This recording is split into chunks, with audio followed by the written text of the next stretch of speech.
Bueno, pues ante todo, gracias por esta ocasión de disfrutar un día de Ávila, ¿verdad?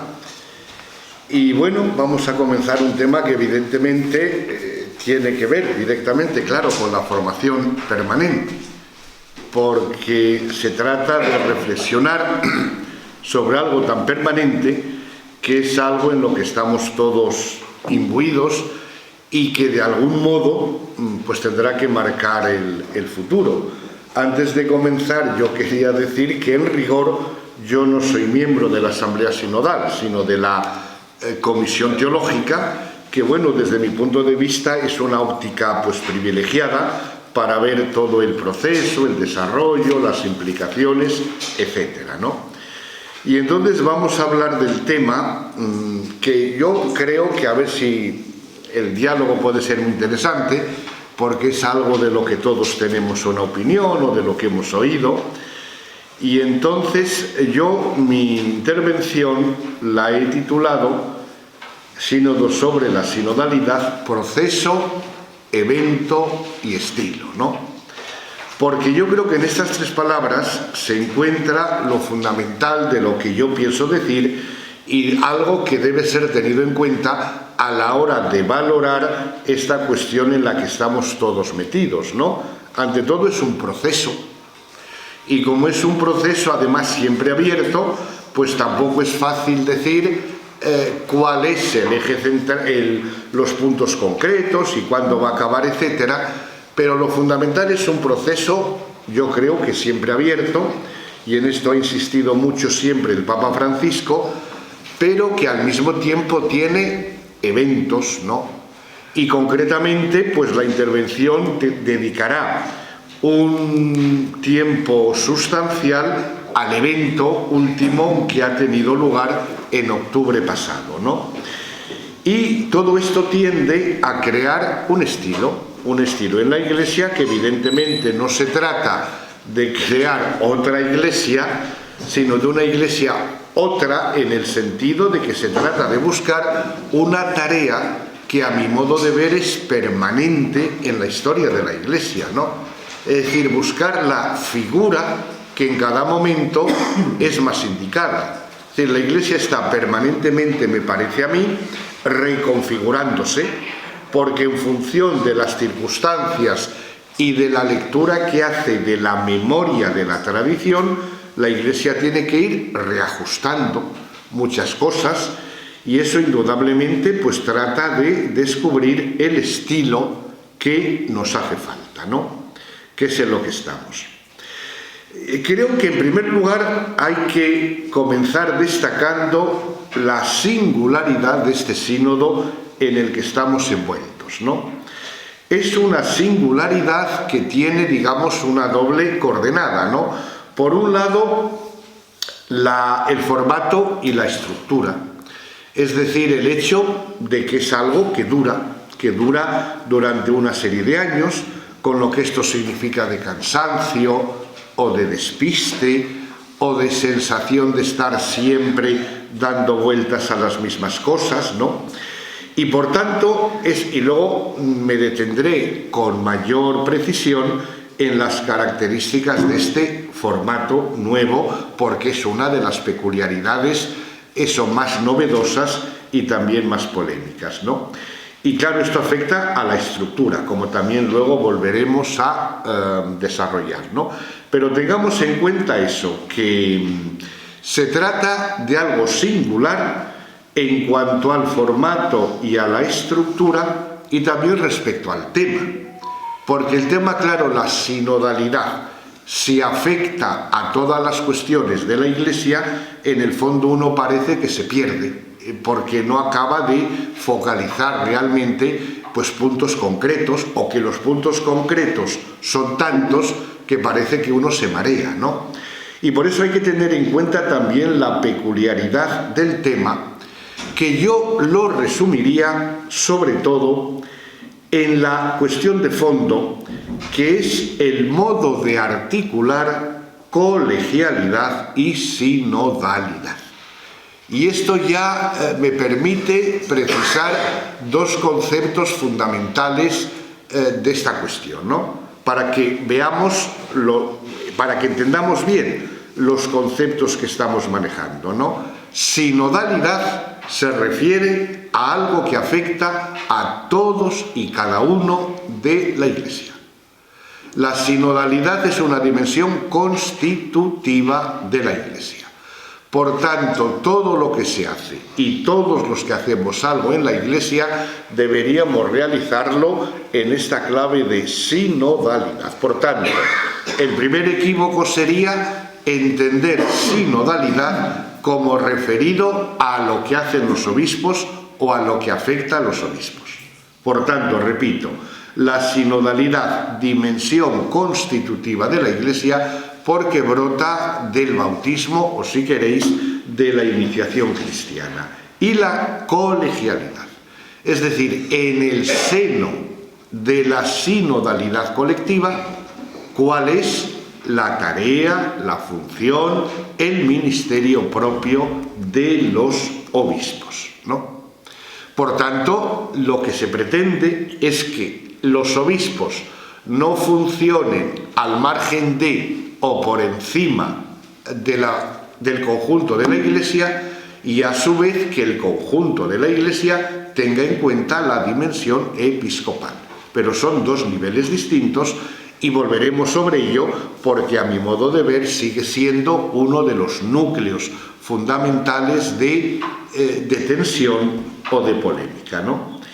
Y claro, nos damos cuenta también de que precisamente por eso, al ser algo novedoso por la estructura y el formato y por el tema, pues lógicamente, como sabemos, las reacciones han sido múltiples, ¿no? Y podemos cada uno de nosotros pues mirar la diversidad de reacciones que ha habido, ¿no? Porque hay un amplio sector de la vida de la Iglesia que esto lo acogió con distancia o con indiferencia, porque o bien no captaban el sentido exacto de lo que se pretende, o porque no se transmitió del modo adecuado, o porque gran parte de la vida de la Iglesia están acostumbrados a una actitud pasiva, ¿no? Simplemente, bueno, pues de ir tirando, etcétera, ¿no? Por otro lado, claro, otro grupo muy significativo, pues también lo acogió con entusiasmo, porque parecía que por fin llegaba un espacio o una ocasión en la cual se podía imprimir en la vida de la Iglesia el estilo que estaban anhelando, para que todos pudieran hablar, para que todos se pudieran sentir escuchados, para que todos se sintieran protagonistas en el devenir y en el futuro de la Iglesia. Ahora, entre estos que lo veían positivamente, yo creo que también algunos, no obstante, tenían una enorme dosis de reticencia, porque decían o pensaban otra vez con la misma canción para que al final quede en nada, ¿no? Y claro, y sin embargo, un grupo también dentro de este sector, pues también lo veían como la ocasión para introducir todos los cambios o todas las reformas que venían anhelando y que pensaban que estaban bloqueadas de tiempo atrás, ¿no? Y por esto mismo, otro sector adoptó una actitud claramente de oposición y de rechazo, porque temían que se introdujera una ruptura con el pasado y con la tradición de la Iglesia, ¿no? Y vemos que todo este abanico de posturas, pues a mí me parece que siguen existiendo y que en gran medida, como vemos, se van acentuando, ¿no? Yo personalmente creo que todas las reacciones son comprensibles, ¿no? Porque cada uno tiene su historia, tiene sus experiencias, y por tanto que surjan este abanico de posturas, pues realmente es comprensible, porque todo cambio implica perplejidad, incertidumbre, y luego también vemos cómo por un lado y por otro se revisten las cosas de retórica y de grandes palabras.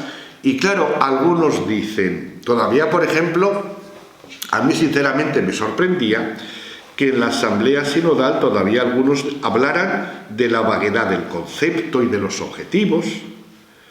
o del riesgo de que se socavara la estructura jerárquica, porque claro, el decir es que no se han precisado los conceptos. Claro, eso también puede querer decir, oiga, es que usted no ha querido enterarse, ¿no?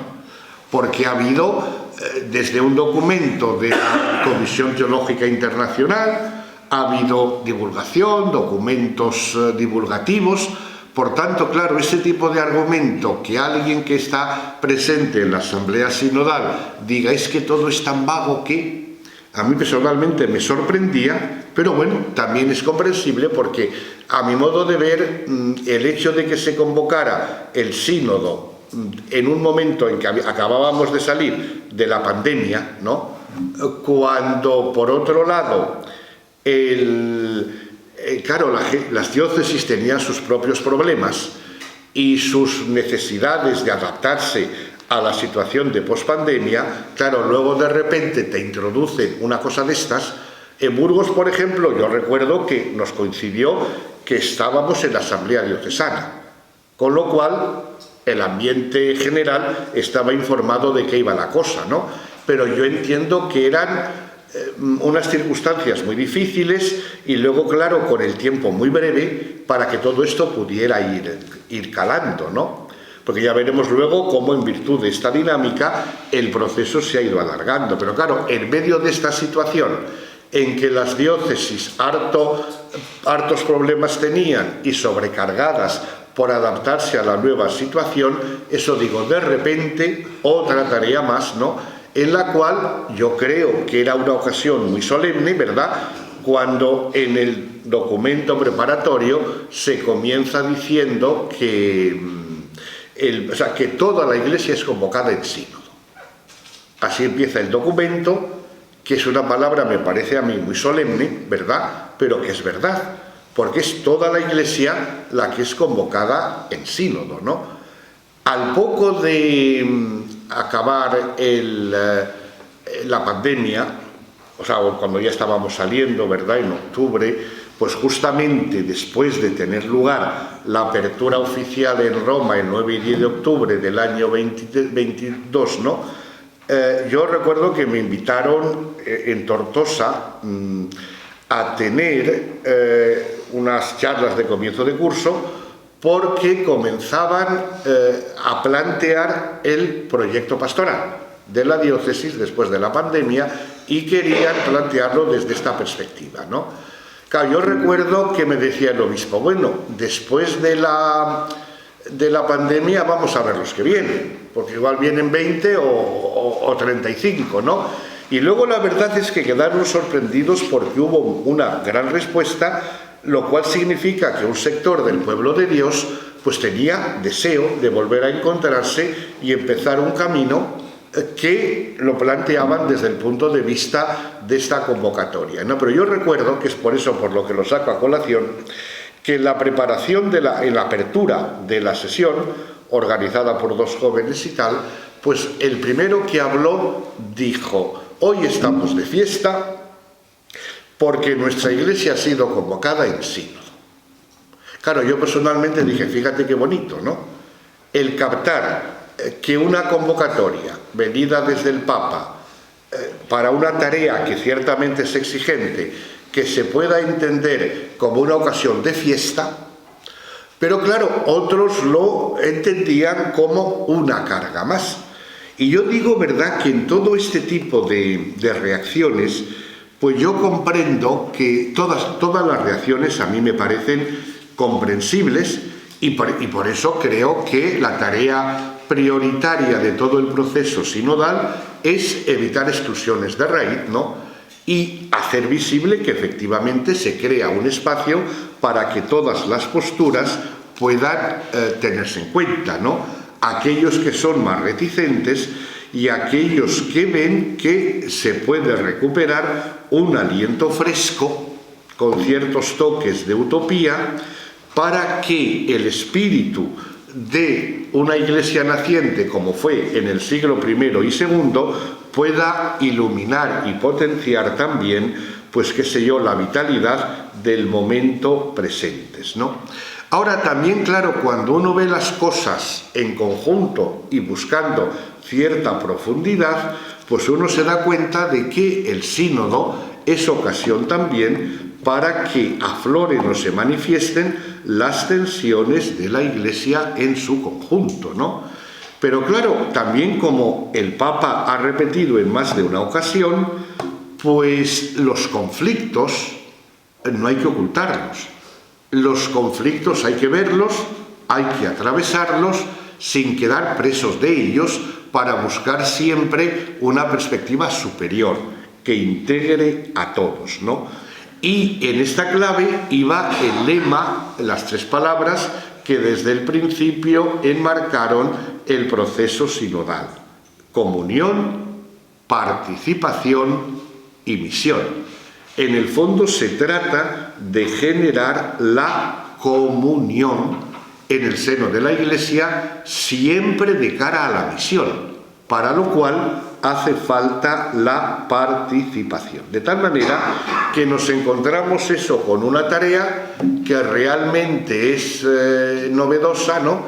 Yo, por ejemplo, comentaba hace un rato una experiencia personal en la asamblea diocesana que celebramos en Burgos y que acabó el año pasado, ¿no? Que yo, que era el coordinador de la comisión teológico-pastoral, y había otra comisión de secretaría más para organización, que trabajamos muy en común, claro, y éramos pues 25 o 30 personas, ¿no? de procedencias y, digámoslo así, de pelajes distintos, ¿no? Pero yo puedo decir al final que estaba yo maravillado porque nadie de esas comisiones había tomado ninguna decisión particular ni había actuado por su cuenta. Es decir, que a mi modo de ver se había logrado el milagro de lo que tiene que ser un proceso de este estilo, que domine el nosotros y no el yo. Y claro, cuando uno se integra en el nosotros, pues uno, por un mínimo de sensibilidad eclesial, procura actuar de un modo determinado. Y es lo que se pretende, claro, con todo el proceso sinodal, ¿no? Que la comunión se realice desde lo concreto de las diferencias, de las tensiones y de los conflictos, para lo cual hay que crear un espacio en el cual se pueda hablar y se pueda escuchar para que la Iglesia encuentre esa reconfiguración que se necesita, ¿no? Sobre esto, por ejemplo, Piero Coda, por ejemplo, que es miembro también de la Comisión Teológica y secretario de la Comisión Teológica Internacional, decía, y yo creo que lo puedo compartir, que es el acontecimiento más importante en la Iglesia después del Concilio Vaticano II, ¿no? Y Christophe Theobald, que también es miembro de la comisión, escribió un libro en el cual lo ponía como pregunta, decía: ¿es un concilio que no se atreve a llamarse por su nombre? Pues no sé, por prudencia o por sencillez, ¿no? Pero claro, de algún modo algo de esto está en juego, ¿no? Es decir, después de 60 años del Concilio Vaticano II, no hay que hacer también un discernimiento. Es decir, por ejemplo, si nos preguntamos, ¿conviene o no conviene que haya otro concilio ecuménico? El Papa, ya veis que en alguna ocasión ha dicho que no. Yo, en principio, sería partidario de que sí. Lo que pasa, yo comprendo la dificultad, pues por logística y por todo, ¿no?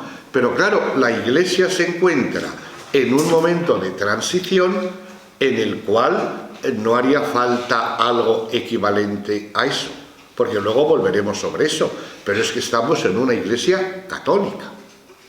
Y yo siempre, hablando de estos temas, digo, bueno, lo primero que tenemos que darnos cuenta para entender lo del sínodo es que la Iglesia católica es más grande que la Iglesia de Burgos, y también más grande que la Iglesia de Ávila, y más grande que la Iglesia occidental. Porque yo recuerdo, por ejemplo, como significativo, en el Concilio Vaticano II, al poco de comenzar, en noviembre, tuvo lugar, entre comillas, la rebelión de los orientales, ¿no? En la cual los orientales, los obispos católicos procedentes de las iglesias orientales, claro, en comunión con la sede de Pedro, claro, se levantaron para decir: oigan, señores, que la Iglesia católica no es la Iglesia latina, y que la Iglesia oriental, que no es latina, es más antigua que la Iglesia romana y que la Iglesia latina.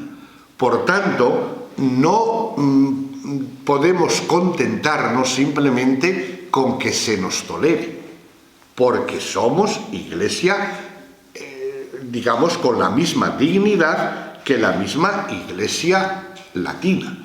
Y concretamente, a partir de aquel momento, el patriarca Máximo IV, una de las figuras, yo creo, más importantes desde mi punto de vista del Concilio Vaticano II, a partir de aquel momento se negó a hablar en latín, habló siempre en francés, para decir que la Iglesia latina tiene todo el derecho a la existencia, pero no tiene que absorber al conjunto de la Iglesia. Y claro, si eso se podía decir el año 62, pues fijaos, 60 años después. Y fijaos que, anticipando uno de los temas que saldrán después, ¿no? Que si había no obispos y había mujeres en este sínodo, ¿no? Yo precisamente, claro, me sonaba, y luego lo miré con detenimiento, y en el Concilio Vaticano II fueron invitados como miembros personas no obispos, concretamente 27 abades y 68 superiores generales de congregaciones masculinas. Todavía el Código de Derecho Canónico, es decir, el Canon 336 me parece, admite que en un concilio ecuménico pueden formar parte personas que no son obispos con las tareas que se le precisen en cada momento, ¿no? Yo planteo la pregunta siguiente. Imaginémonos que se convoca un Concilio Vaticano III y que se dice, bueno, pues van a estar presentes algunos no obispos, 27 abades y 60 superiores generales de congregaciones masculinas. ¿Quién se atrevería a decir eso en público? ¿Quién se atrevería a decirlo en público? Es una pregunta que ahí queda, ¿no? Pero yo al menos me la hago, ¿no? Precisamente pues porque el año 60 pues podía parecer normal decirlo así, y encima yo me imagino que la gente lo recibiría muy bien, pero 60 años después, igual que por ejemplo otro aspecto para entender también lo de la recepción del Vaticano II y que tiene que ver también con este tema, ¿no? Ya sabemos que a través de la historia ha habido, claro, sínodos diocesanos abundantes, bueno, abundantes, menos de los que deberían haber sido, pero ha sido frecuente que siempre que había un concilio ecuménico, luego se celebraran sínodos diocesanos para aplicar en cada lugar las decisiones del concilio, ¿no? Eran sínodos diocesanos, por tanto, enteramente clericales, ¿no? Claro, después, cuando acabó el Concilio Vaticano II, se dijo, bueno, pues lógicamente vamos a hacer sínodos diocesanos de cara a la aplicación y a facilitar la recepción del Vaticano II, ¿no? Y se convocan sínodos diocesanos. Entonces, dentro de la eclesiología conciliar, ¿se podía convocar un sínodo diocesano solo de presbíteros? Claro, la duda se planteó. Y evidentemente de Roma concedieron que hubiera también laicos. Pero claro, vemos luego que la praxis ha ido conduciendo a que la inmensa mayoría de los miembros del sínodo diocesano son laicos. Pero fijémonos, ¿no? El Concilio Vaticano II plantea una eclesiología de este estilo. Parece lógico que haya sínodos diocesanos. Entonces, claro, uno se pregunta, ¿la figura del sínodo diocesano actual, después del Vaticano II, es igual que la figura del sínodo diocesano preconciliar? ¿O es otra cosa, exigida por la misma reflexión de la Iglesia en su marcha histórica, ¿no? Claro, sínodo diocesano. Y fijaos qué curioso. En el Concilio Vaticano II, durante el Concilio Vaticano II, también recordáis, ¿no? Y luego volveremos sobre ello. Por decisión de Pablo VI, se instituyó el sínodo de los obispos, como otra figura. Y fijaos qué curioso. Sínodo de los obispos. Sínodo diocesano. En el uno están solo obispos, en el otro están fundamentalmente laicos. Podemos usar la misma palabra para designar a las dos instituciones. No hacía falta un elemento de clarificación, porque todavía el Concilio Vaticano II utiliza tanto el término sínodo como el término concilio para referirse a él mismo. Pero no hay ahí una ambigüedad que necesitaba clarificación. Y a mi modo de ver, este proceso del que estamos hablando, pues consigue en gran medida este tipo de clarificación. La sinodalidad como algo que afecta al conjunto del pueblo de Dios y la colegialidad como aquello que es propio del ministerio de los obispos. Por otro lado, tengamos en cuenta también que cuando el Papa Francisco toma esta iniciativa, pues claro, uno ha oído, ¿verdad?, que hay gente que dice una ocurrencia del Papa Francisco, ¿no? Bueno, yo en esto creo que hay que recordar que no es una ocurrencia del Papa Francisco, porque la cosa tiene raíces muy antiguas, que está por un lado en asambleas eclesiales como la que nos cuenta el libro 15 de los Hechos de los Apóstoles, el llamado Concilio de Jerusalén y otro tipo de iniciativas semejantes, ¿verdad? Pero es que incluso en el periodo más reciente, yo por ejemplo, el año 2000, escribí un libro con Roberto Calvo que se titulaba Una iglesia sinodal, memoria y profecía, el año 2000. Y yo escribí un libro pues porque era una idea que estaba en el ambiente. Y yo recuerdo en aquel momento también haber escrito un artículo en el cual yo decía que la figura de la teología que hacía falta era una teología sinodal, porque era el modo de dar concreción a la comunión. Porque cuando hablamos de comunión puede quedar muy bonito, muy utópico, muy ideal, ¿no? Qué bien, cómo nos queremos todos, ¿no? Pero claro, la realidad social tiene consigo tensiones y tiene consigo, pues eso, conflictos, ¿no? Y hace falta que la comunión se realice a través de la diversidad y a través de la diferencia. Y si yo, por ejemplo, en aquel momento escribía aquello, tampoco era nada que me inventaba yo, sino que era algo que estaba en el ambiente. Y la teología, pues también por aquel tiempo yo recuerdo que es cuando salió el manual de eclesiología que escribí yo y había un apartado dedicado a la sinodalidad. Y repito, esto es porque había más gente que lo decía, ¿no?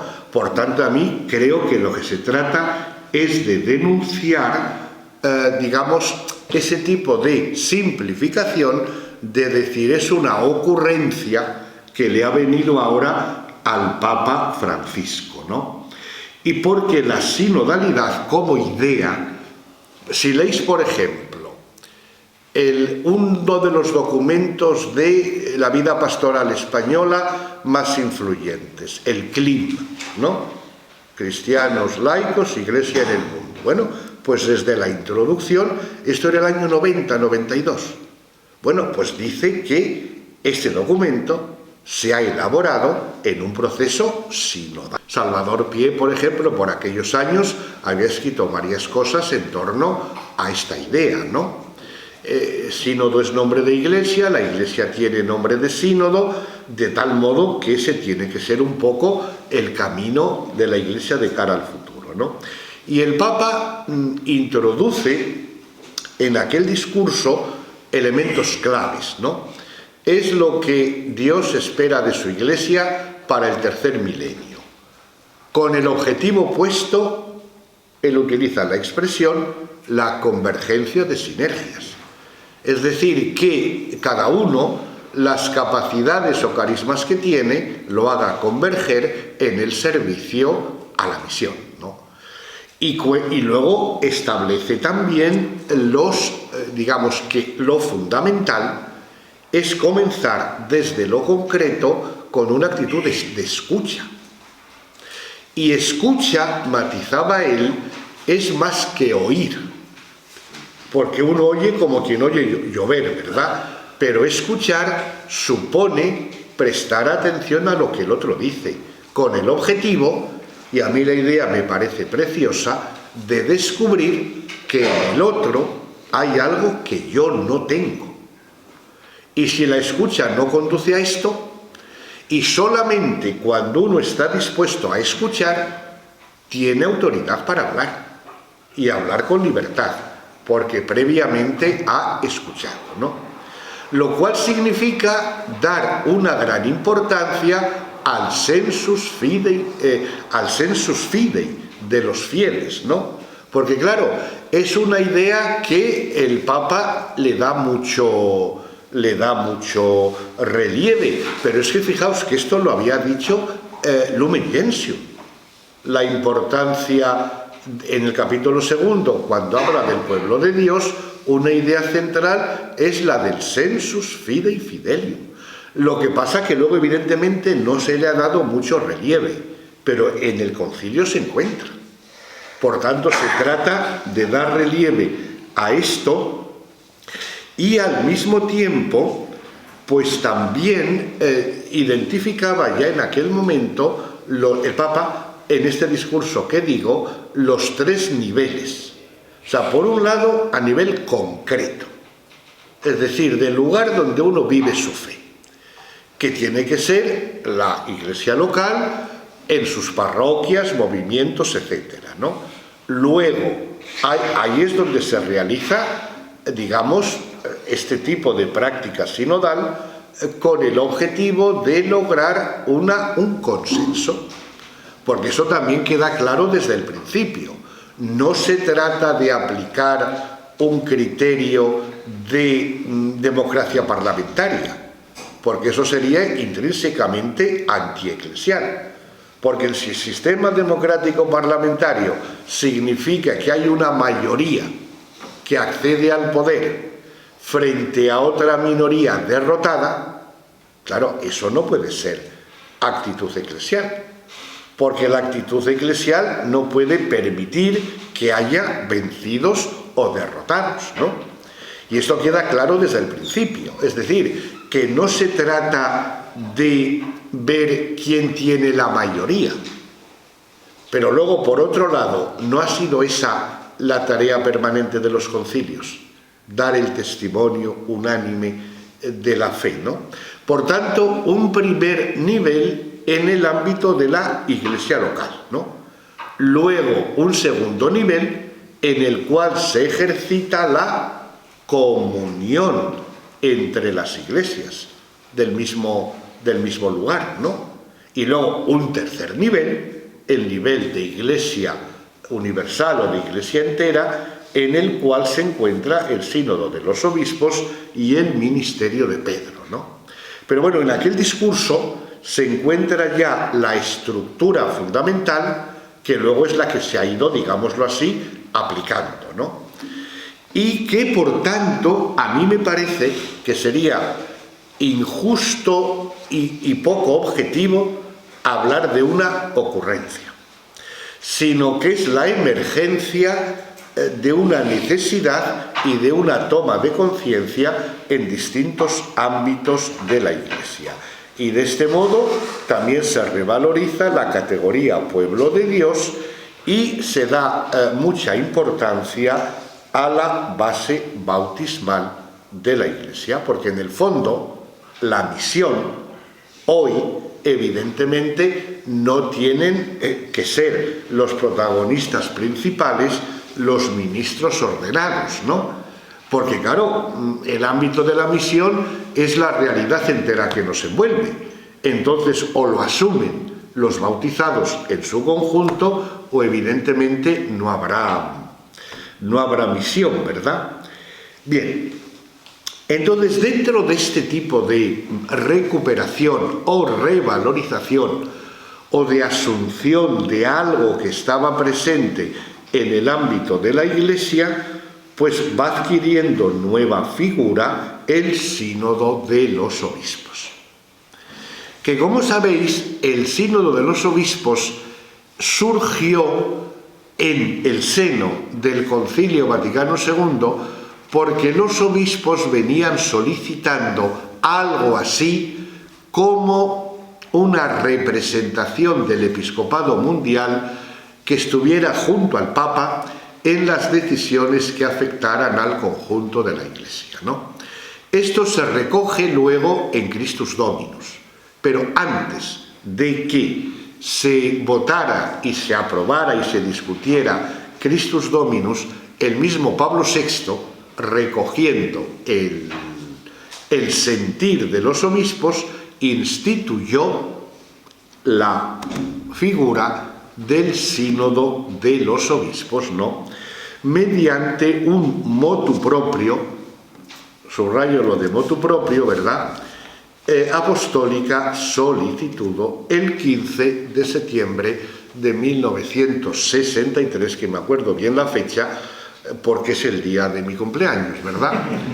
Y entonces, pues, claro, digo porque es que el Papa, ¿verdad? Digo que este discurso lo pronunció en el seno de un sínodo de los obispos. Precisamente porque hicieron un acto para conmemorar el 50 aniversario de la constitución del sínodo de los obispos por Pablo VI, ¿no? Por tanto, fijaos que el marco era el sínodo de los obispos. Era justamente una fecha que traía a colación el intento de Pablo VI, ¿no? Ahora, ¿cuál ha sido luego el devenir de los sínodos de los obispos, ¿no? Pues yo aquí digo, ¿verdad?, que es una vida lánguida, porque el mismo Papa Francisco, en la primera entrevista que concedió al padre Spadaro, que publicó la Civiltà Católica después de su elección, hablando del sínodo de los obispos, decía que a él le parecía algo muy poco dinámico y en el fondo muy poco fecundo, ¿no? Y que resultaba algo eso, muy estático y un tanto aburrido. Y por eso hacía falta una reconfiguración que tiene lugar por la Constitución Apostólica Episcopalis Communio. Y fijaos que decía yo antes, el Papa Pablo VI había instituido el sínodo de los obispos mediante un motu proprio.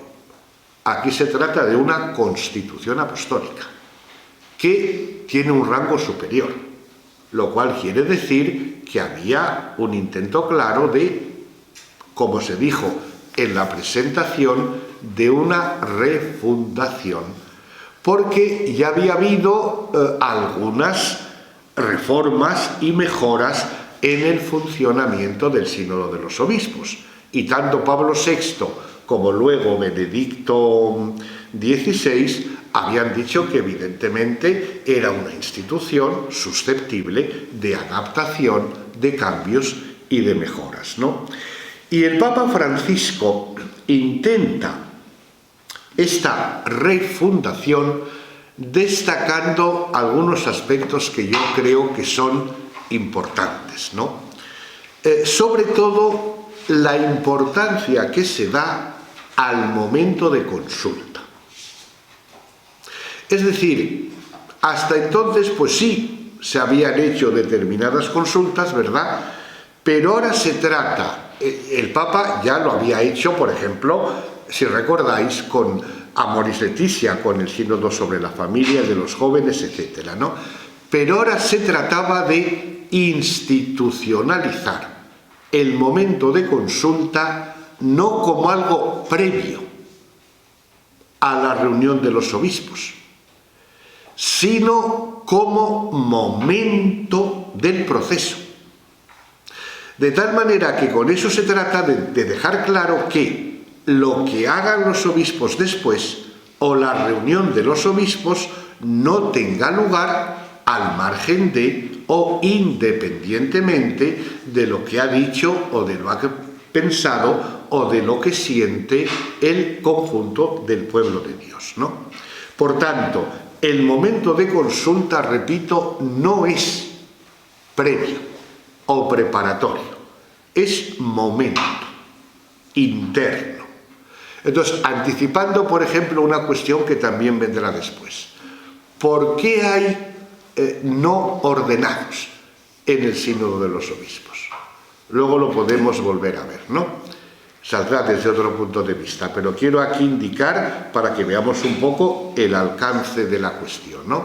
Se trata de que esos hombres y mujeres que están en el aula sinodal están como testigos y memoria de la presencia del pueblo de Dios. Es decir, que lo que se ha hecho en las fases anteriores no desaparece. Y no desaparece no simplemente porque esté en los escritos, sino porque hay personas concretas que han participado en los estadios anteriores y que ahora, en el momento final de la reunión de los obispos con el Papa, actúan como testigos, que es una categoría teológica y pastoral también de una enorme importancia, ¿no? Para que no se desvincule esto sinodalidad y colegialidad, ¿no? Y por tanto se trata, como digo, de una refundación que trata de presentar esto, ¿no? Y por tanto este aspecto es sumamente importante, ¿no? Luego, otro elemento de esta Constitución Apostólica que trata de revalorizar el sínodo de los obispos es que el mismo Papa dice que el documento que pudiera salir del sínodo puede ser que él simplemente le ponga la firma, pero que lo asuma como tal. De tal manera que desde este punto de vista el sínodo adquiere como más consistencia y más solidez, ¿no? Es decir, no es simplemente algo preparatorio para que luego el Papa haga un documento. Puede ser que sí y puede ser que no. Pero fijaos donde yo veo, ¿verdad?, la dificultad o la insuficiencia especial de los sínodos anteriores, es que en el fondo se veían incapaces de elaborar un documento sinodal como tal. Yo comprendo que es muy difícil, en muy poco tiempo, ¿no? Pero claro, que la asamblea como tal pueda hacer su propio documento sería el ideal, como pasa en un concilio, Claro, visto desde dentro, uno ve la enorme complejidad y dificultad de eso, pero al mismo tiempo uno siente la necesidad de que eso fuera posible, porque claro, si se reúnen allí 200 obispos simplemente para hacer una serie de proposiciones que luego las pasan al Papa y el Papa hará lo que le parezca conveniente, a mí me parece que eso, el organismo como tal, acaba perdiendo fuelle. Y no deja de ser curioso que esa práctica, digámoslo así, se estabilizó y se quedó como fijada prácticamente en el sínodo de 1974, que trató sobre la evangelización del mundo contemporáneo, de donde salió Evangelii Nuntiandi, de Pablo VI, ¿no? Un documento precioso, ¿verdad? Pero que, por otro lado, hace ver cómo en aquel sínodo, que hubo también una fuerte polarización, sobre todo por la emergencia de las iglesias no occidentales, ¿no? Pues se vio claramente la enorme dificultad, ¿no? Entonces, claro, no habría que pretender que se logre el consenso que haga posible un documento que salga de la Asamblea Sinodal. Repito, es lo que sucedió en el Vaticano II, ¿no? Firma el Papa Pablo VI, pero en comunión con un documento elaborado por la Asamblea Conciliar. Entonces, es imposible pensar que lo que acontece en el concilio pueda acontecer también en una asamblea sinodal como esta. Y luego otra peculiaridad también de la Constitución esta, aunque no lo dice tan expresamente, pero por otro lado está aleteando, es que claro, que la presencia del pueblo de Dios puede acabar simplemente con la clausura del evento. He hablado de proceso, evento y estilo, ¿no?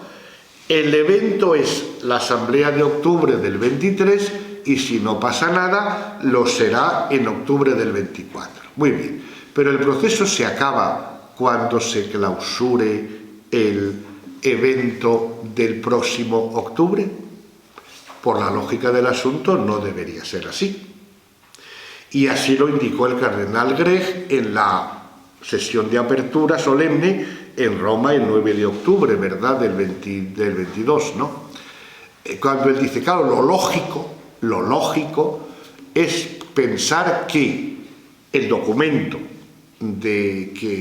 con el cual se concluya la asamblea del 24, lo lógico es que vuelva de nuevo al pueblo de Dios, para ver si se ve reconocido en él. Y es cuando entonces se podrá entregar al Papa. Claro, veis que evidentemente esto provoca sensación de cansancio, de repetición, etcétera, etcétera, ¿no? Pero claro, si se quiere ser fieles al proceso, puede ser de otro modo. Y hay que elegir qué es lo más conveniente, ¿no? Pero la lógica misma del proceso, si arranca del pueblo de Dios, luego los distintos niveles, y si en la asamblea de octubre, como ha pasado por ejemplo en esta, es decir, la síntesis, el documento de síntesis, claro, ahora, siguiendo la lógica del proceso, se ha devuelto a las iglesias a ver qué dicen. Claro, y volvemos al problema de siempre, otro lío más. Evidentemente, todos son dificultades, ¿no? Pero a mí lo que me parece que es interesante es que se capte la lógica y el sentido del proceso. Que luego muchísima gente se va a desenganchar. Pero claro, yo desde el principio sí que veía claro que, digamos, la gran cuestión estaba en que las iglesias locales mantuvieran conexión con todo el proceso. Pero claro, por las razones que hemos indicado, es fácil que esta tensión disminuya, ¿no? Y voy a mencionar, para luego centrarnos más en la asamblea última, ¿verdad?, en dos aspectos de esta creatividad del proceso, ¿no? Es decir, hay dos o tres aspectos que me interesa destacar porque, como vamos viendo, la dinámica misma del proceso va generando algunas novedades que no estaban, por así decir, previstas. Una de ellas es esta, que el documento, incluso el final, vuelva al pueblo de Dios, ¿no? Pero claro, hay otra consecuencia. Claro, el tiempo no es demasiado breve para lo que se quiere hacer.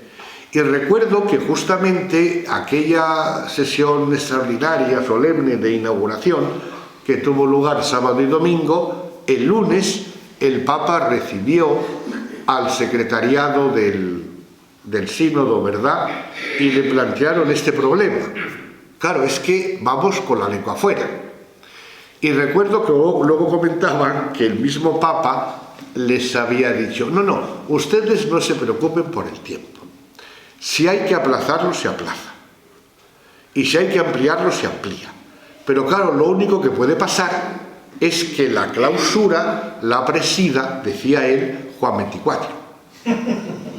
Claro, porque si vas hinchando la cosa, pero quiero decir que la misma exigencia del proceso implica tomar determinadas medidas que no estaban previstas, ¿no? Como por ejemplo la presencia de no ordenados en el aula conciliar, ¿no? Y luego ya dos últimos de 5 minutos. Sí, como mucho. La otra es que, por ejemplo, como se va viendo la importancia de la misión, de tal manera que si el tríptico inicial era comunión, participación, misión, al final ha quedado comunión, misión, participación. Y la participación. Y luego, la última novedad que ha ido generando el proceso y que también viene de la lógica misma, ¿no? Es el nombre mismo del organismo. Porque el organismo que lo coordinaba se llamaba, y así figuraba en los papeles oficiales, Secretaría General del Sínodo de los Obispos. Pero claro, enseguida se planteó, en cuanto acabó aquella sesión inicial, se planteó el problema, pero no hemos dicho que la sinodalidad es de toda la Iglesia. Entonces, sínodo de los obispos. Y entonces, y así aparece en la reforma de la curia, en Predicate Evangelium, aparece que el organismo se llama Secretaría General del Sínodo, no ya del Sínodo de los Obispos, que puede parecer una sutileza, claro, que desde fuera uno no se da cuenta, pero viendo la lógica de la cuestión, pues evidentemente. Bueno, pues luego ya pasamos a la asamblea de octubre, todo esto sirve para enmarcar. Como ya hemos ido adelantando algunas cosas, vamos ahora a llegar al momento más actual, pero ya veis que va todo implicado, ¿no? El proceso que venimos siguiendo, con algunas exigencias que se derivaban para el modo de realización de esta asamblea, ¿no? Y ya, bueno, pues vemos que se ha ido produciendo así. Primero, escucha y discernimiento en y desde las iglesias locales, ¿no? Para ir practicando la experiencia sinodal desde el lugar donde cada uno vive comunitariamente su fe. Luego, la comunión entre iglesias, ¿no? Y por eso ha tenido lugar a nivel nacional unos resúmenes, ¿verdad?, que luego se han ido entregando para preparar el documento continental y que al final desembocó en el Instrumentum Laboris, que es el documento de trabajo para la asamblea sinodal, ¿no?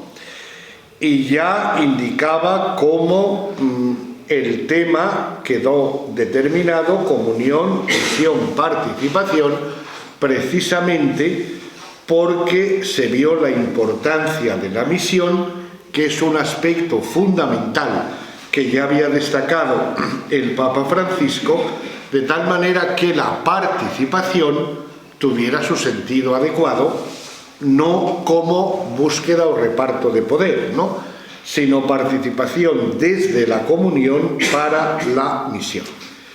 Y sí me gustaría destacar un poco la importancia que se ha dado al método de la conversación en el espíritu, ¿no? Que esto ya se había aplicado incluso en las reuniones previas que había habido de las distintas comisiones, y que pretende, claro, está inspirado en el proceso de discernimiento, de los ejercicios, etcétera, Y es claro poner de relieve que el verdadero protagonista es el espíritu, que es el que tenemos que escuchar entre todos. Entonces se pretendía que el diálogo no se convirtiera en intercambio de opiniones, de tal manera que tú hablas y mientras tú hablas yo lo que pienso es ver cómo voy a argumentar frente a lo que tú has dicho, ¿no? Entonces, en lo concreto, el método consiste en que cada uno habla 3 minutos, ¿no? Eso está muy tasado el tiempo, y cada 3 o 4 intervenciones se deja un momento de silencio. De tal manera que cada uno trate de descubrir las resonancias que en uno mismo suscita lo que ha escuchado. De tal manera que entonces no es eso mero intercambio de opiniones, sino crear el ambiente, y esto se producía tanto en los círculos menores, en los grupos, como en las congregaciones generales, que era donde había 2 tipos de reuniones, digamos, ¿no? Los círculos menores, que eran 8, 10 personas, ¿verdad? Y luego las congregaciones generales, en las cuales se leían los informes de cada uno de los grupos y había un periodo de intervenciones libres de la gente que se apuntaba, ¿no? Y también hay siempre 3 minutos y luego cada 3 o 4 intervenciones un momento de silencio, ¿no? De tal manera que de este modo se creara la sensación de que era una escucha comunitaria de lo que el espíritu pudiera suscitar, ¿no? Entonces llega la asamblea sinodal, que es, podemos decir, eso, dentro del proceso, un momento de evento más solemne, etcétera, ¿no? Y claro, ahí lo que se pretende es ir más allá de buscar recetas o de soluciones inmediatas, sino buscar el consenso de la comunión. En los grupos la verdad es que prácticamente todo consistía, prácticamente todo fue aceptado por unanimidad, ¿no? Lo cual tiene un aspecto bueno y un aspecto malo, que también se valoró repetidamente, ¿no? Claro que el método de la conversación en el espíritu, por lo que he dicho, bloquea el debate o la diatriba.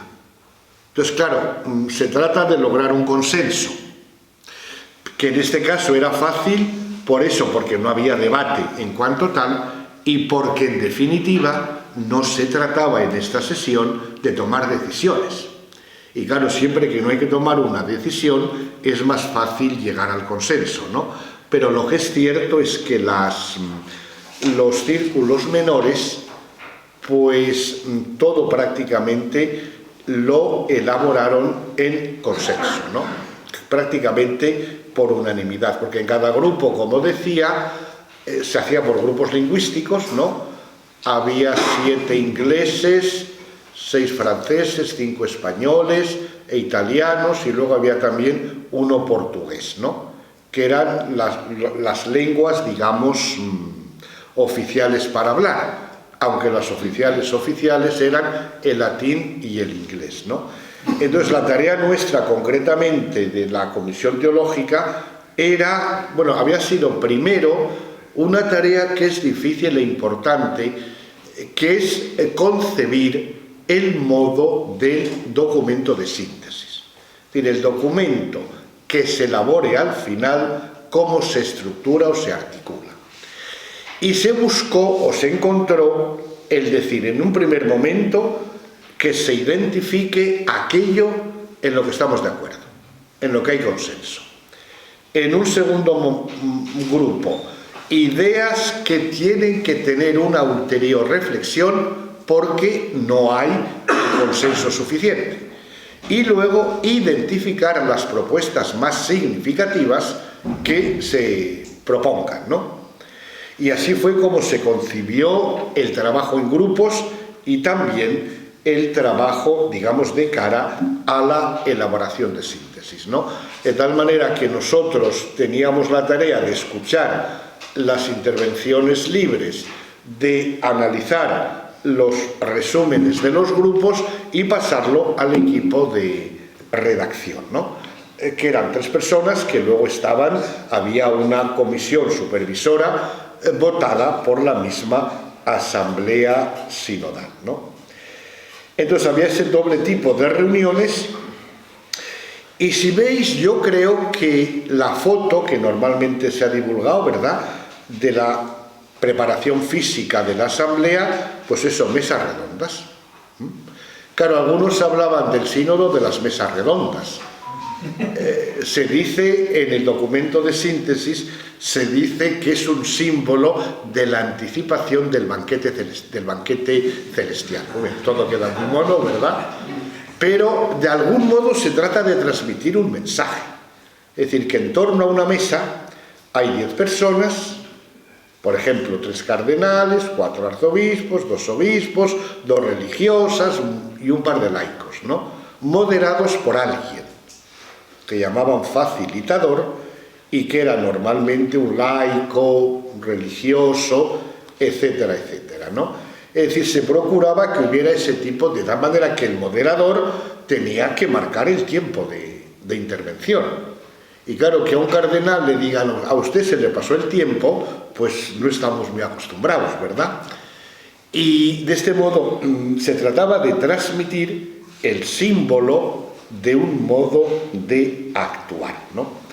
También me parece muy interesante, porque yo creo que se le ha dado muy poca importancia, es al horizonte ecuménico, sobre todo desde el punto de vista de la vigilia que tuvo ecuménica el sábado previo a la misa oficial de apertura, ¿no? Y es que digo que es yo creo un acontecimiento único y sin precedentes, y yo creo que hay que darle toda su importancia, porque claro, fijémonos que en un asunto que afecta a la Iglesia Católica y en la sede de Pedro estaban reunidos todos los dirigentes máximos de las distintas tradiciones y confesiones cristianas, personas que habían ido simplemente pues para tener una monición, una prez y tal y cual, ¿no? Y claro, eso yo recuerdo que además es cierto, yo estuve en la vigilia, pero claro, no vi la foto que se hicieron al final, y al día siguiente un sacerdote de Burgos que está estudiando en Roma me enseñó la foto y me dice, fíjate, ¿no? Y yo digo, pues a mí me suena a algo muy único y original. Y al día siguiente lo pregunté a los que trabajaban en el dicasterio de la Unidad de los Cristianos y me dijeron que efectivamente era un acontecimiento único, o sea, sin precedentes, ¿no? Y que repito, la foto era que estaba el Papa sentado por la movilidad y tal, y a su alrededor y a los dos lados estaba pues eso, el arzobispo de Canterbury, el patriarca de Constantinopla, la presidenta de la Federación Luterana Mundial, etcétera, ¿no? Y claro, como me comentaron, a más de uno le costó un riñón, ¿no?, el esfuerzo de ir a la casa de Pedro a un acto presidido por Pedro, porque quedaba claro que el que presidía era el Papa. Y claro, ese es un modo, ¿verdad?, un avance ecuménico que luego hará falta ver si tiene algún tipo de traducción canónica o lo que sea, ¿no? Pero claro, por los que fueron allí, y que claro, que el gerifalte mayor de los luteranos o de los calvinistas vaya allí, no es un modo de reconocer un primado del obispo de Roma, muy de honor y lo que quieras, pero yo creo que tiene una enorme trascendencia, ¿no? Y luego, claro, la composición de la asamblea pues realmente demuestra, claro, una catolicidad poliédrica, porque claro, evidentemente laicos y religiosos, es decir, los no ordenados, fueron nombrados por el Papa, ¿verdad? Pero claro, la mayor parte de los asistentes eran nombrados obispos por parte de sus conferencias episcopales, lo cual quiere decir que estaba, claro, representada la Iglesia en todo su carácter poliédrico, Y luego la verdad es que el espíritu de discernimiento, yo creo que había muy buen ambiente en los intercambios de opiniones y lo que fuera, un ambiente muy cordial. Yo vuelvo a repetir que no estaba, claro, no era momento de decisiones, y eso facilita mucho la cosa, ¿no? Pero, por ejemplo, como anécdota, que yo luego lo comentaba también con cierto humor, pues estaban también, claro, los representantes del sínodo alemán, y concretamente un teólogo laico, que es uno de los teólogos principales del sínodo alemán, a última hora lo metieron en la comisión teológica, ¿no? Y un día que había un acto litúrgico después de la reunión oficial, pues claro, no daba tiempo a ir a cenar a cada uno a su lugar de alojamiento, y entonces pues la Iglesia alemana nos invitó a la cena, lo cual no deja de ser un signo de comunión también en ese tipo de cosas, ¿no? Claro, los alemanes evidentemente podemos decir, oye, pues dinero tienen, ¿verdad? Porque además el cardenal Greg lo dijo al día siguiente públicamente, que claro, que como un acto de estos cuesta dinero, pues que era de agradecer que la Iglesia alemana hubiera invitado a aquella cena a todos los miembros de la Asamblea Sinodal. Pero yo creo que el espíritu del discernimiento, pero yo quería insistir en lo de la catolicidad poliédrica, ¿no? Porque claro, es decir, uno ve lo difícil que es el conjugar todas las sensibilidades y todos estilos, ¿no? Pero hay datos, por ejemplo, que uno bien lo sabe de haberlo leído, pero que te ponga en la pantallita donde va a hablar el arzobispo de Kiev, pues que es el presidente del sínodo de la Iglesia. O sea, no simplemente el arzobispo de Kiev, ¿no? De Kiev, de la capital de Ucrania, es Kiev. Bueno, quiere decir que, por ejemplo, eso ya, la idea es de esa, o por ejemplo, en el lugar donde yo residía, de Ucrania habían venido dos, el arzobispo y una mujer que residía donde estaba yo, ¿no? Bueno, y hablando un día, pues resulta que la tal mujer era la esposa de un cura. Que dentro de esa tradición los presbíteros se casan, ¿no? Y ahí estaba. Claro, esa es otra realidad de nuestra Iglesia, ¿verdad? Y claro, el verlo es cuando uno dice, hombre, pues sí, la Iglesia es más grande que la diócesis de Burgos, ¿verdad? Pero luego hay un aspecto muy significativo, que yo sí que le doy importancia, sobre todo después, a la luz de lo que ha pasado después, ¿no?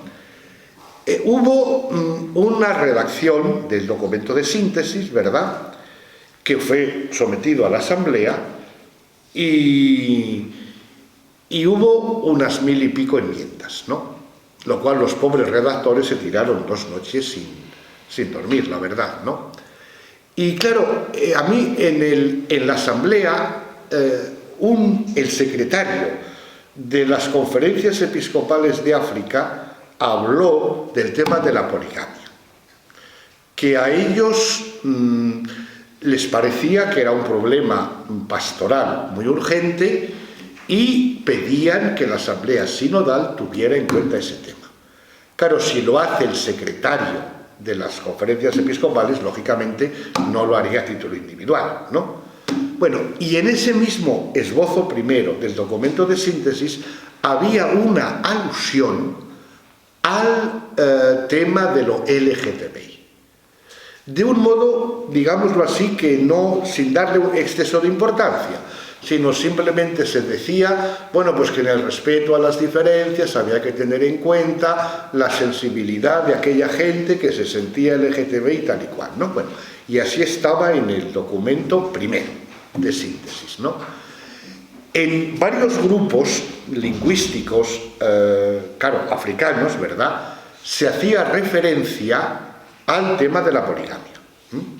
Y de hecho yo personalmente, que me encargué de ese tema, sí que pasé a la comisión redactora, que esto ahí estaba, ¿no? Y bueno, y es curioso que luego en el documento final aparece la alusión a la poligamia y ha desaparecido la referencia a lo LGTBI. Es curioso, en un día, ¿no? Claro, uno dice, bueno, ¿y por qué? Claro, la razón que yo me atrevería a decir es que tanto los africanos como los de las iglesias orientales católicas, ante cualquier alusión a lo LGTBI, podían haber votado que no. Y para evitar ese voto negativo, pues se prefirió eliminar lo uno y meter lo de la poligamia.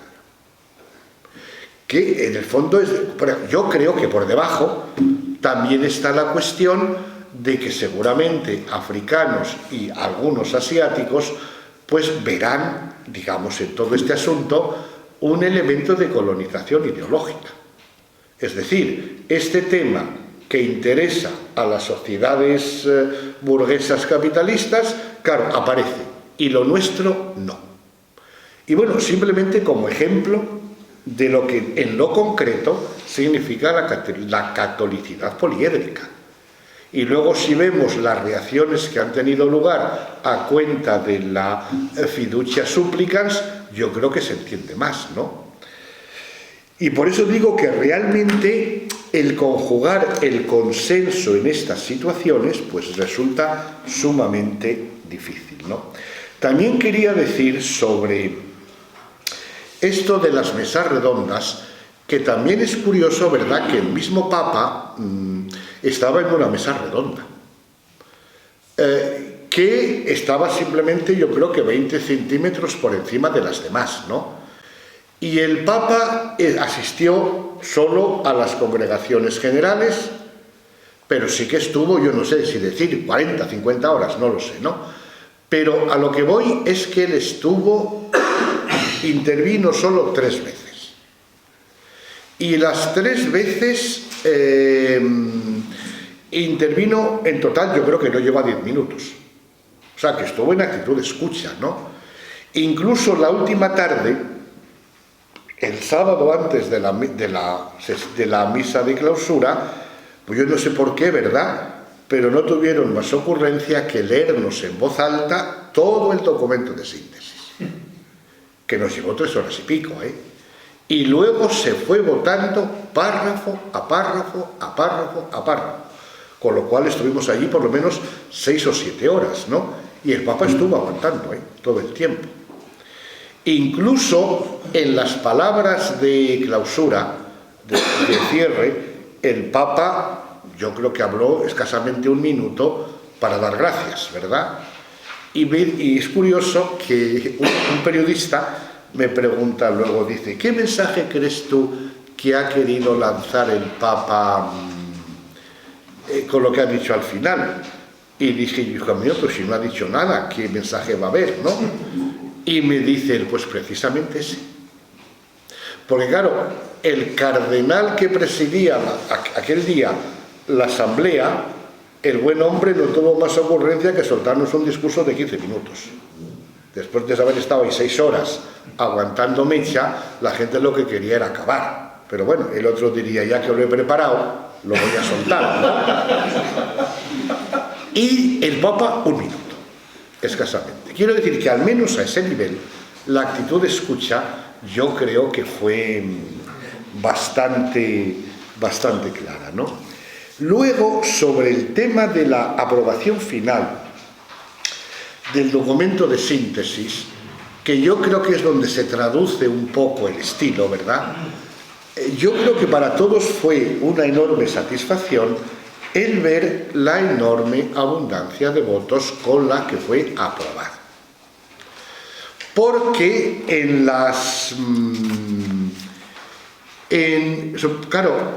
de las 3 partes que tiene el documento de síntesis, si os fijáis, pues claro, la primera parte de los puntos de convergencia, pues yo creo que todo alcanzó el 95% de votos favorables, ¿no? Pero claro, incluso hay, bueno, no vamos a leer alguna cosa porque hay tiempo, pero que a ese nivel, y luego incluso, porque me parece que eran 349 o 64 los que tenían derecho a voto, pues las que más votos negativos tuvieron que la que más votos negativos tuvo fue 69, que entre 360, y eran, curiosamente, las 3 veces que se hablaba del diaconado femenino, que aparece en 3 ocasiones, y en las 3 ocasiones tuvo en contra 69, 67 y 61 votos.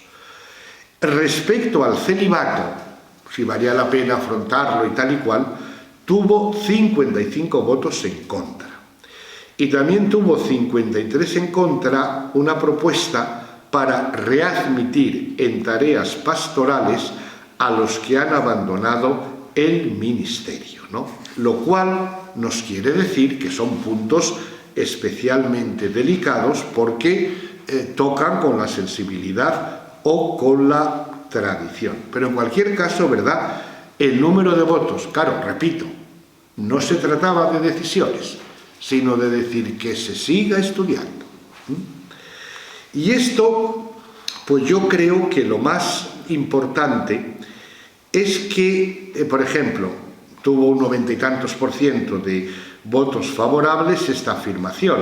Ha emergido un acuerdo sustancial respecto al hecho de que, con las aclaraciones necesarias, la perspectiva sinodal representa el futuro de la Iglesia. Y en otro lugar, en cualquier caso, en todos los contextos culturales, los términos sinodal y sinodalidad indican un modo de ser Iglesia que articula comunión, misión y participación. Pero luego sobre esto, por ejemplo, de la catolicidad poliédrica y tal, por ejemplo, respecto al tema del diaconado femenino, yo recuerdo que con un italiano que es el obispo católico de los católicos de la actual Turquía, ¿verdad?, él me decía, dice, pues es que hay cosas, dice, por ejemplo, la intercomunión, pues cuando hay un ambiente de paz, dice, ya desde Atenágoras, los mismos ortodoxos y viceversa, se admite a la comunión sin mayores problemas. Y sobre la cuestión del diaconado femenino, decía él, por parte de los ortodoxos no habría ninguna dificultad. Sin embargo, al día siguiente, hablándolo con los del secretariado de la Unidad de los Cristianos, me decían, uy, los ortodoxos estarían totalmente en contra. Quiero decir que es tan difícil luego unificar. Y también, por ejemplo, también se admite que hace falta algunas aclaraciones terminológicas, porque decían algunos que había lenguas en las cuales la palabra sinodalidad no tiene una traducción satisfactoria, ¿no? Y para algunos, pues evidentemente suscita pues reacciones en contra, ¿no?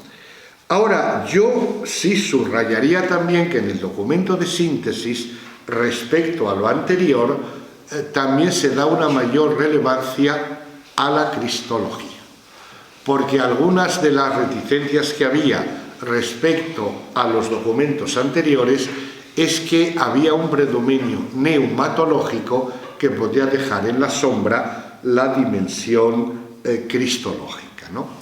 Y luego también a mí me satisfizo especialmente que también se da más importancia, yo creo, que en los documentos anteriores a la centralidad de la Iglesia local, lo que eso significa también de entender la Iglesia como comunión de iglesias, lo cual permite, me parece a mí, poner en su justo lugar el papel del obispo en el seno de su iglesia, ¿no?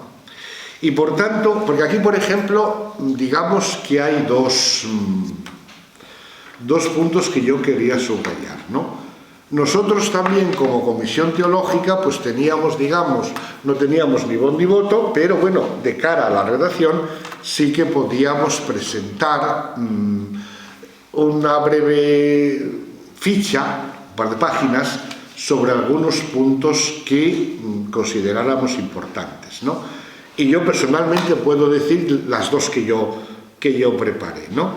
Y la una era sobre el bautismo, que evidentemente, y le pasa también, yo creo, a la eclesiología del Papa, que yo en el libro que escribí sobre su eclesiología hago esta referencia, ¿no?, como un bautismo no suficientemente vinculado a la Eucaristía. Que, claro, el bautismo debe ser visto dentro del proceso de iniciación cristiana, con la importancia que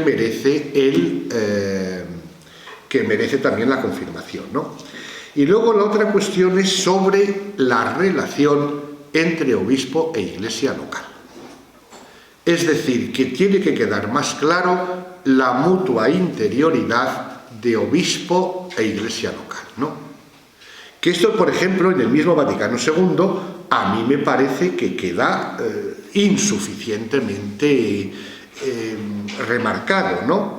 Porque, por ejemplo, cuando se presenta en Lumen Gentium la sacramentalidad del episcopado, que al fin y al cabo es uno de los puntos dogmáticamente más intensos de todo el concilio, como, digamos, requisitos para la consagración episcopal, está de un lado eso, la pertenencia al colegio episcopal y la comunión jerárquica. Y uno dice, bueno, pero es que la presidencia de una iglesia local no tiene que ser elemento constitutivo del ministerio episcopal. Y claro, esto, por ejemplo, si esto se toma en serio, pues tiene, bueno, una doble consecuencia o una doble derivación que aparece también en el documento de síntesis, ¿no? Por un lado, ¿verdad? Por ejemplo, aquellos señores que trabajan en la Curia Vaticana tienen que estar ordenados obispos. Y es una de las propuestas, que hay que separar las dos cosas, ¿no? Y esta propuesta, por ejemplo, tuvo 40 y tantos votos en contra, pero por tanto una inmensa mayoría veía claramente que alguien que trabaja en la Curia Vaticana, ¿por qué tiene que ser obispo? Claro, esos 40 y tantos votos en contra, como me decía uno con cierta ironía, yo casi te puedo decir quiénes han votado en contra. Bueno, y la otra cuestión que también aparece y que para mí también me gustó que se abriera camino esa idea, es la revalorización de los concilios, digámoslo así, provinciales, nacionales, regionales, etcétera, ¿no? Porque, claro, a mi modo de ver, y lo que voy a decir puede sonar muy raro, pero yo cada vez estoy más convencido, porque además fijaos que el Concilio Vaticano II, en Christus Dominus 36, cuando habla de que hay que recuperar la práctica antigua de los concilios, eso no se ha hecho. ¿Por qué? Pues porque las conferencias episcopales han absorbido la función de los concilios a nivel, digamos, inferior, ¿no? Claro, evidentemente es un efecto no deseado, pero a mi modo de ver es un efecto real. Y claro, si se pone en práctica, que también es una de las propuestas, revitalizar este tipo de concilios, eso tiene una doble ventaja. Claro, el inconveniente de que supone más preparación, claro, y más esfuerzo, ¿no? Pero tiene la doble ventaja de que implica en mayor medida a las iglesias y que tienen una capacidad legislativa que no tienen las conferencias episcopales. Y claro, yo por eso creo que realmente sería una expresión muy positiva de una sinodalidad que se ejerce a nivel local, a nivel central, digamos, de la Iglesia, pero también a nivel intermedio de la comunión, ¿no? Luego, yo creo, por tanto, que el hecho de, entre los aspectos que encontraron mayor consenso, se puede mencionar la necesidad de una mayor inclusión de los laicos, especialmente de las mujeres, en el protagonismo eclesial, la opción preferencial por los pobres y vulnerables, la necesidad de la formación general del pueblo cristiano y más concretamente de quienes se preparan para el ministerio pastoral, la exigencia de una mayor transparencia en el ejercicio del poder y de las decisiones, la conveniencia de introducir fórmulas adecuadas de rendición de cuentas en estos temas, y del uso del dinero, del modo de gobernar, que no se trata tampoco de ninguna actitud inquisitorial, ¿no?, sino de realizar de modo genuino lo que es una evaluación de lo que se va haciendo, ¿no?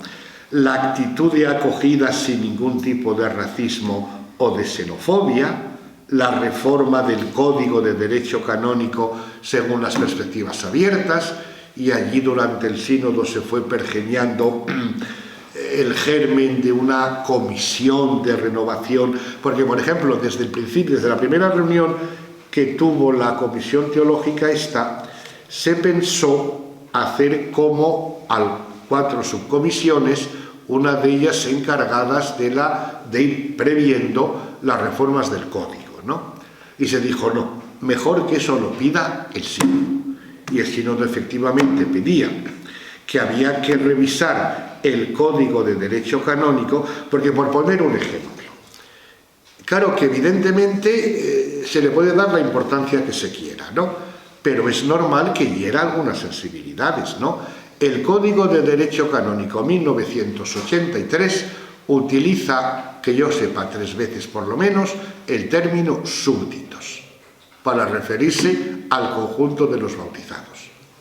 A ver qué constitución política de cualquier lugar del mundo se realiza en estos tiempos hablando de súbditos. Serán ciudadanos, ¿no? Entonces, claro, si en el ámbito eclesial esos súbditos o ciudadanos son hijos de Dios, pues, por ejemplo, son pequeños detalles, pero que reflejan una sensibilidad.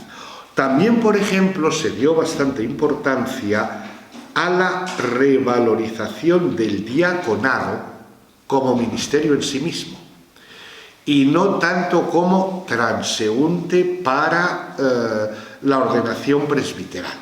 De tal manera que de este modo tanto el ministerio diaconal como la dimensión diaconal de la Iglesia tuvieran una mayor importancia, ¿no? Por tanto, son caminos que habrá que seguir recorriendo como momento de verificación de los desarrollos posconciliares, ¿no? Porque, por ejemplo, respecto al diaconado se planteaba esta cuestión. Es decir, lo que ha sucedido en el periodo posconciliar respecto al diaconado, ¿es el desarrollo adecuado e ideal? Pues algunos pueden pensar que sí, y otros pueden o podemos pensar que no. Por tanto, hay esa serie de logros, sobre todo, ya digo, el hecho de que la Asamblea se vio reconocida en ese documento con tantos bloqueos, etcétera. Y ahora yo querría comentar los 3 puntos que, a mi modo de ver, son, digamos, donde se articula la oposición posible y lo que puede suscitar más reticencias, ¿no? Porque en cada uno de los 3, evidentemente, va a haber opiniones distintas, ¿no? Por un lado es la relación entre verdad y amor. Entre verdad y amor. Es decir, cómo conjugar el aprecio y la cercanía a personas que viven desde el punto de vista canónico en situación irregular, cómo conjugar esa actitud de acogida con la afirmación de la verdad del mensaje cristiano sobre el matrimonio, la sexualidad, etcétera, ¿no? Porque, claro, este es un punto en el cual se puede producir el dominio de la hemocracia. Y yo me apropié la palabra que la pronunció un obispo y que decía que el problema hoy no es el problema de la democracia en la Iglesia, sino el de la hemocracia. Es decir, vivir bajo el dominio de las emociones. Y esto yo comprendo que es un problema gordísimo, ¿no? Y digámoslo así aquí, como ejemplo, un ejemplo, ¿verdad?, que podemos decir, ¿no? Intervino una chica joven de Estados Unidos, ¿verdad?, que era miembro de la Asamblea Sinodal, que contó el sucedido siguiente. Mi hermana hace 3 años descubrió que era bisexual o lesbiana o algo de esto, ¿no? Dice, claro, esto le supuso un trauma existencial, además por la incomprensión que encontró en el ambiente familiar. Entonces, sumida en este tipo de angustia, recurrió a la iglesia y fue donde un sacerdote, el cual le dijo que en esas circunstancias él no podía absolverla. A los pocos días, mi hermana se suicidó. Por tanto, yo solicito a este sínodo comprensión y misericordia. Claro, ante una confesión de ese estilo, pues lógicamente hubo una buena parte de la asamblea que reaccionó aplaudiendo. En otro momento también, cuando una mujer australiana dijo que ella no necesitaba ordenación de las mujeres porque se sentía muy realizada, muy protagonista como estaba, y otra parte de la asamblea, ¡pum!, aplaudió. Claro, ante el caso de alguien como esta joven que cuenta esa anécdota, ¿qué argumentación se puede utilizar? Y es cuando digo yo, ¿verdad?, que la democracia realmente puede funcionar y que es muy difícil afrontarlo, pero que ahí está, ¿no? Claro, de cara a esto, y fue una de las ideas más repetidas,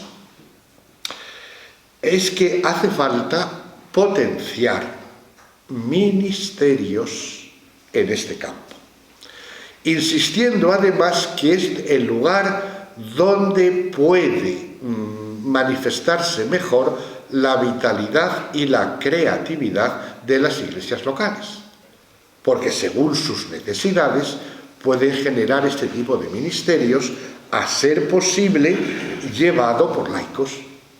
Porque claro, si vemos este aspecto de la verdad y el amor, vemos que desde el punto de vista pastoral es algo que nos toca por todas partes. Y claro, lo más fácil es dar respuestas rápidas y simples. Pero hay conciencia del problema y tenemos energía y perspicacia para generar este tipo de ministerios, o se va a ir solucionando, porque pasa con lo de Amoris Laetitia. Claro, es decir, se dice acompañar, no sé qué, pero el acompañamiento. Eso es muy duro. Y lógicamente la reacción más fácil es que la gente espera que cada uno haga lo que quiere y se acabó, ¿no? Que es lo que puede pasar con fiducia supplicans, ¿no? Y luego, además, de cara a este tipo de temas, yo creo que incluso antes, porque yo escribí un artículo en Vida Nueva sobre estas cosas y yo decía, la respuesta a estas cuestiones pues puede venir en la línea de lo que decía el Papa Francisco respecto a la cuestión que le plantearon de aquellos dubia de los cardenales, ¿no? Que a mi modo de ver no hacía falta fiducia supplicans, estando lo que decía el Papa, ¿no? Que comienza diciendo en la respuesta: la Iglesia tiene una concepción muy clara sobre el matrimonio, una unión exclusiva, estable e indisoluble entre un varón y una mujer, naturalmente abierta a engendrar hijos. Solo a esa unión llama matrimonio. Otras formas de unión solo lo realizan de modo parcial y análogo, por lo cual no pueden llamarse estrictamente matrimonio. Y no es una mera cuestión de nombres, sino que la realidad que denominamos matrimonio tiene una constitución esencial única que exige un nombre exclusivo no aplicable a otras realidades. Sin duda es mucho más que un mero ideal. Es un proyecto de vida, ¿no? Por esta razón la Iglesia evita todo tipo de rito o de sacramental que pueda contradecir esta convicción y dar a entender que se reconoce como matrimonio algo que no lo es. No obstante, claro, aquí, digamos, después del principio, vamos a lo concreto. No obstante, en el trato con las personas no hay que perder la caridad pastoral, que debe atravesar todas nuestras decisiones y actitudes. La defensa de la verdad objetiva no es la única expresión de esa caridad, que también está hecha de amabilidad, de paciencia, de comprensión, de ternura, de aliento. Por consiguiente, no podemos constituirnos en jueces que solo niegan, rechazan y excluyen. Y luego por tanto, a mí me parece que aquí se encuentra una respuesta que podría servir como brújula, ¿no? Y que a mí me parece que está muy bien matizada y precisada, ¿no? Luego, el otro punto que también es eso, un nudo de tensiones, pues es la identidad teológico-canónica de la Asamblea. Claro, eso es algo que sentían sobre todo los obispos, ¿no? Porque recuerdo que, claro, se veía un poco que estaba aleteando la cuestión, aunque tampoco acababa de aflorar. Pero la última semana, el lunes, se planteó si la Asamblea Sinodal, digamos, podía ofrecer una carta, escribir una carta a todo el pueblo de Dios.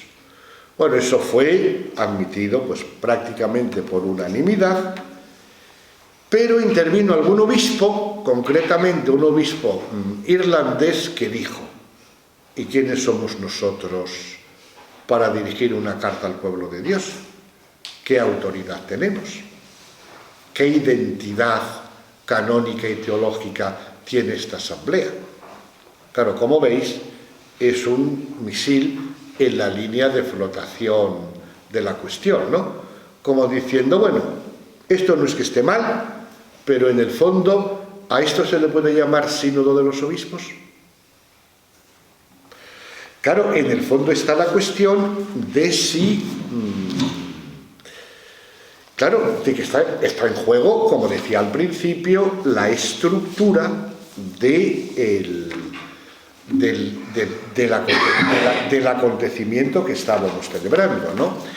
Y fijaos que esto, lógicamente, como habló uno o dos en esta línea, pero sin duda alguna reflejaba la opinión de otros muchos, a los 2 días el cardenal Craig leyó una nota sobre la naturaleza y autoridad de la 16 Asamblea del Sínodo de los Obispos, ¿no?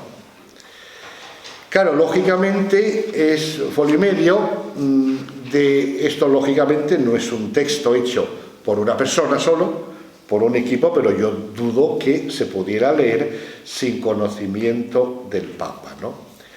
Y voy a leer solo 2 o 3 líneas, porque la elección esta, ¿verdad?, es consistente con la dimensión sinodal constitutiva de la Iglesia, en la cual vivimos mediante una mutua actitud de escucha, en la cual todos tienen algo que aprender. La asamblea, la fase que estamos viviendo, no constituye un nuevo comienzo y permanece episcopal, y en ningún modo está configurado como una forma de representación del pueblo de Dios. Por tanto, es episcopal, no es simplemente representación del pueblo de Dios. Su presencia está justificada dentro de la lógica del testimonio, lo que os comentaba antes, ¿no? Ellos recuerdan que esta asamblea no es un evento aislado, sino que es un paso integral y necesario en el proceso sinodal, prolongando, etcétera, etcétera, ¿no? La presencia de hermanas y hermanos que no poseen el munus episcopal es oportuna para hacer ver o poner de relieve el sínodo como un proceso en el que esta asamblea está insertada según las indicaciones de Episcopalis Communio. Su presencia es la memoria del proceso de escucha y discernimiento que envuelve al santo pueblo de Dios, el sujeto global del sensus fidei. Por tanto, no se puede excluir que el Papa, que convoca a los obispos, pues ya llame también a otros miembros del pueblo de Dios, ¿no? Es y permanece la autoridad de una asamblea de obispos convocados a Roma por el sucesor de Pedro para ofrecer su consejo. La presencia de hermanos y hermanas, etcétera, etcétera, ¿no? Por tanto, concluye dentro de este proceso, el documento de síntesis constituye un paso significativo en el discernimiento eclesial que la Iglesia está realizando, ¿no? Como veis, es un punto que evidentemente digamos que nada que hablar de cara al futuro, ¿no? Entonces, porque claro, los obispos pueden decir, está muy bien que esto exista, pero que exista también una reunión propiamente episcopal, ¿no? Claro, la cuestión es que evidentemente no tiene por qué no haber esa reunión típicamente episcopal. Ahora, ¿eso significa desvalorizar esta asamblea como algo que no es sínodo de los obispos? Según esta respuesta, evidentemente es sínodo de los obispos, ¿no? O sínodo de obispos, ¿no? Y luego la tercera cuestión que yo veo que es eso, es la... Es decir, a mí me llamó la atención, sinceramente, desde el punto de vista teológico, a mí fue lo que más me llamó la atención, pero vamos, evidentemente estaba preparado por lo que había sucedido con Predicate Evangelium, ¿no? Y que, dicho en lenguaje más técnico, es la relación entre la potestad de orden y la potestad de jurisdicción. Yo personalmente, hasta hace medio año, pensaba que era archivo cerrado. Y claro, la sorpresa fue cuando en la Constitución Predicate Evangelium quedó reformada la curia romana, porque ahí se introduce un elemento que es lo novedoso. Claro, para el que conoce la problemática teológico-canónica, se explica muy bien por la presencia del cardenal ahora Ghirlanda, ¿verdad? Pero dicho en lenguaje no técnico, es decir, dentro de las tareas que realizan los ministros ordenados, no están llevando a cabo tareas que no tienen por qué quedar reducida a ellos, sino que los puede desempeñar otros elementos del pueblo de Dios. ¿No está ahí, digamos, la raíz del clericalismo? Que los ministros ordenados absorben funciones que no tienen por qué ser exclusivas de ellos. Entonces, a este nivel no es donde muchos piensan que se les quitan medios de poder. Pero claro, ¿por qué digo que es tan significativo lo de Predicate Evangelium, ¿no? La reforma de la curia tiene la peculiaridad de que pueden ser dirigentes, es decir, prefectos de dicasterios romanos no ordenados. Hasta ahora siempre prefecto de un dicasterio eran cardenales obispos, ¿no? Ahora resulta que hay algunos de ellos que son laicos y tienen el rango de... Claro, por otro lado, también se pide, por ejemplo, en una de las propuestas del sínodo, que los laicos puedan estar no solo como jueces, no solo en procesos de carácter matrimonial, sino en cualquier tipo de juicio en la Iglesia. Tienen que ser solo ordenados.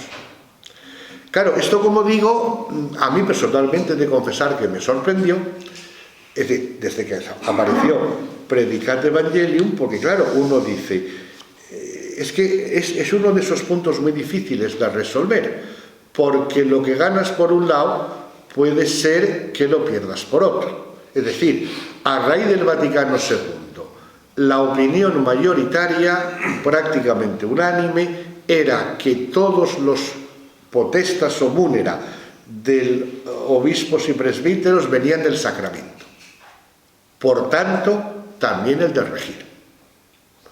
Ahora resulta que vemos que el de regir no, porque ese señor laico, prefecto de una congregación, no está ordenado.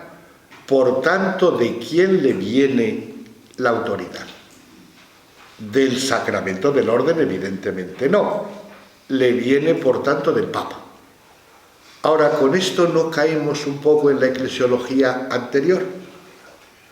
O puede ser que el camino sea desarrollar a partir del bautismo una conciencia de ministerialidad que permita esto.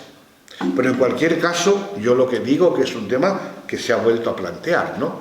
Porque claro, en este punto, cualquiera de las dos opciones que se adopte dejaría, por un lado, o bien a los laicos sin capacidad para ejercer de un modo efectivo el gobierno, digamos, en la Iglesia, y por otro lado, pues entonces quedaría que solamente los ordenados pueden tener determinadas funciones, ¿no? Y ahí estamos siempre en el límite de la balanza, pero que ya digo, yo lo que creo es que desde el punto de vista pastoral se ha vuelto a reabrir la polémica, ¿no? Que tiene, como digo, una dimensión claramente pastoral para que los laicos puedan tomar realmente competencias, pero entonces, ¿hasta qué punto se puede decir que todos los poderes o múnera vienen del sacramento, del orden? Yo creo que la vía podría estar, como digo, desarrollando la dimensión bautismal en el dinamismo de la ministerialidad eclesial. Pero bueno, y ya simplemente decir que el camino sigue abierto para dejar ahora un tiempo para el diálogo.